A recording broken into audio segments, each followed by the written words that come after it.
புதுமை பெண் என்று சொன்னால் உங்களுக்கு தெரியும், பள்ளியிலே படித்து முடித்துவிட்டு கல்லூரிக்கு செல்லக்கூடிய ஏழை எளிய குடும்பத்தில் பிறந்திருக்கக்கூடியவர்கள், அரசு பள்ளியிலே படித்துவிட்டு கல்லூரிக்கு செல்லக்கூடிய அந்த பெண், அந்த மாணவிகள், அவர்கள் வசதி இல்லாத காரணத்தால் கல்லூரிக்கு செல்ல முடியாத ஒரு சூழ்நிலை ஏற்பட்டு விடுகிறது.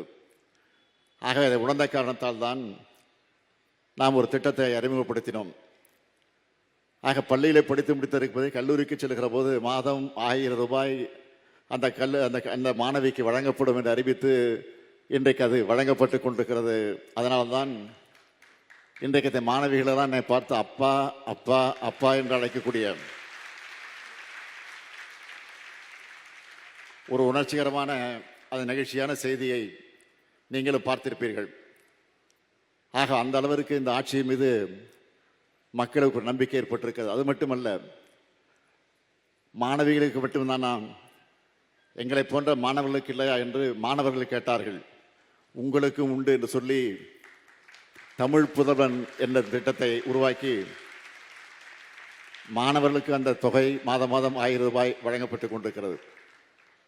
இன்னும் சொல்ல வேண்டும் என்று சொன்னால்,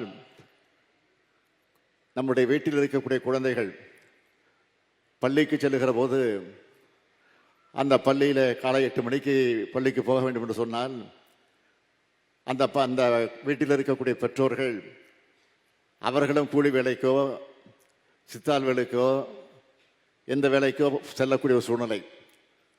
அதனால் அவர்கள் சமைத்து வைத்து குழந்தைக்கு உணவை கொடுத்துவிட்டு பள்ளிக்கு அனுப்ப முடியாத நிலை. இதை உணர்ந்த இந்த ஆட்சி உடனடியாக அவர்களுக்கு ஒரு திட்டத்தை கொண்டு வந்தோம். என்ன திட்டம் என்று சொன்னால், காலை உணவு திட்டம்.